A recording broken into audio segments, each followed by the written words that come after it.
தகுதியுடையவர்கள் என்கிற கிரைட்டீரியா, சமூக நீதி அடிப்படையிலே வாய்ப்பு, தலித்துகள் மட்டும் இல்லாமல் தலித் அல்லாதவர்களும் போட்டியிடுகிறார்கள் என்கிற அந்த கிரைட்டீரியா, ஆண்கள் மட்டும் இல்லாமல் பெண்களும் போட்டியிட வேண்டும் என்கிற அந்த வரையறை, இவை எல்லாவற்றையும் கணக்கில் கொண்டுதான் வேட்பாளரை நாம் தேர்வு செய்ய முடியும்.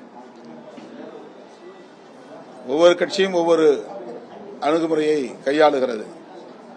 விடுதலை சிறுத்தைகளும் எத்தகைய அணுகுமுறையை கையாளுகிறது என்பதை இயக்கத் தோழர்களுக்கு புரிய வைக்க வேண்டும் என்பதற்காக அதை நான் பகிர்ந்து கொண்டேன். வேறொன்றுமில்லை.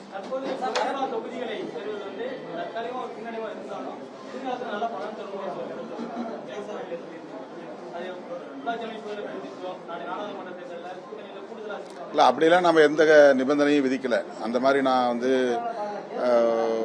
ஒரு ப்ரீ கண்டிஷன்ஸ், அதாவது முன் நிபந்தனைகள் போட்டு அப்படி ஒரு ஒப்பந்தத்தில் நாம செய்யல.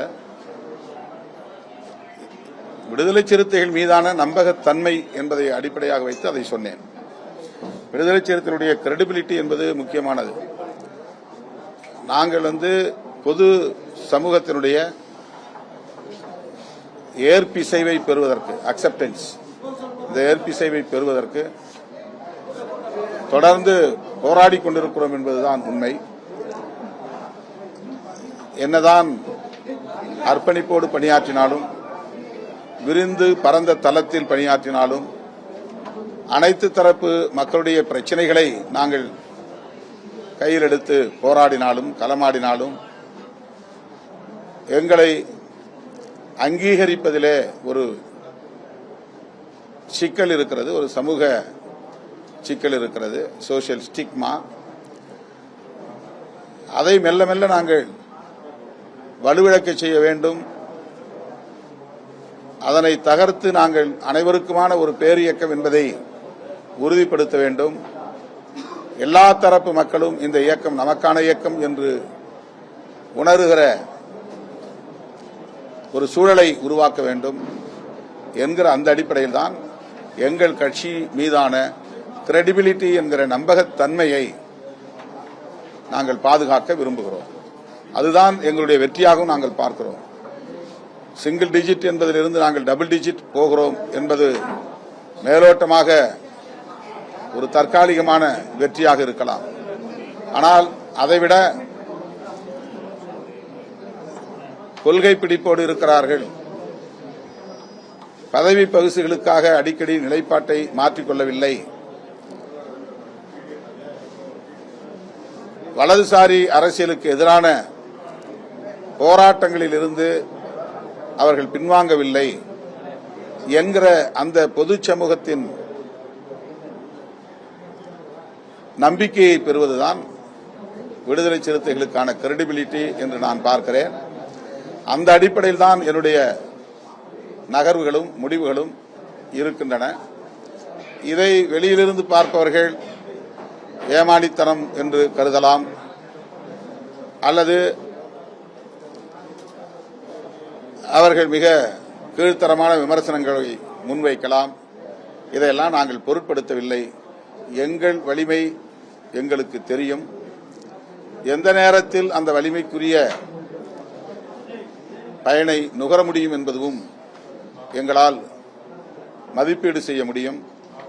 ஆகவே நாங்கள் யாவும் உணர்ந்தே இந்த முடிவை எடுக்கிறோம்.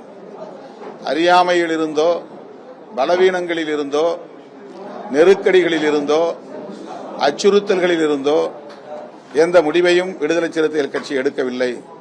சுதந்திரமாக முடிவெடுக்கிறோம். தொலைநோக்கு பார்வையோடு முடிவெடுக்கிறோம். எது பலம் எது பலவீனம் என்பதையும் அறிந்தே முடிவெடுக்கிறோம். இது நம்முடைய வலிமைக்கு உரியதுதானா அல்லது வலிமைக்குரியது இல்லையா என்பதையும் மதிப்பீடு செய்துதான் முடிவெடுக்கிறோம். ஆகவேதான் நான் சொல்லுகிறேன், யாவும் உணர்ந்தே நாங்கள் இந்த முடிவை மேற்கொள்கிறோம் என்பதற்கு ஒரே காரணம்தான் எங்கள் மீதான நம்பிக்கை என்பது பொதுவெளியில் மேலும் வலுப்பெற வேண்டும். அனைத்து தரப்பு மக்களின் நம்பிக்கையை வென்றெடுக்க வேண்டும். இதை தவிர எங்களுக்கு இப்போதைக்கு வேறு எந்த அளவுகோலும் இல்லை. யாரும் எப்படியும் விமர்சித்து விட்டு போகட்டும். அதை நாங்கள் பொருட்படுத்தவில்லை. எங்கள் அடியை நாங்கள் நிதானமாக எடுத்து வைக்கிறோம். எங்கள் திசையை நாங்கள் ஏற்கனவே தீர்மானித்திருக்கிறோம். ஆகவே எங்கள் முடிவு என்பது எங்களை சார்ந்தது, மண்ணை சார்ந்தது, மக்களை சார்ந்தது. 2021 தேர்தல் முடிவுகள் அப்ப பிரஸ் மீட்ல நீங்க சொல்லியிருந்தீங்க, பொது தொகுதிகளில் கூட விசிக வெற்றி பெற்றிருக்கு, எல்லாருக்குமான இயக்கமா மக்கள் அங்கீகரிச்சிருக்காங்க அப்பவே குறிப்பிட்டிருந்தீங்க. இப்பவும் இதே தான் நீங்க குறிப்பிடுறீங்க. கூடுதல் தொகுதிகளில் என்ன எதிர்பார்க்குறீங்க? நாங்கள் பேசிட்டு இருக்கோம், 2 நாள்ல முடிஞ்சிடும், தெரிஞ்சிடும். கூடுதலா தொகுதி வாங்குவோம், ஆனா என்னங்கிற எண்ணிக்கை 2 நாள்ல முடிவாகும். டபுள் டிஜிட்டா அதான் 2 நாள்ல முடிவாயிடும். அனைவருக்கும் இனிய ரமலான் வாழ்த்துக்கள்.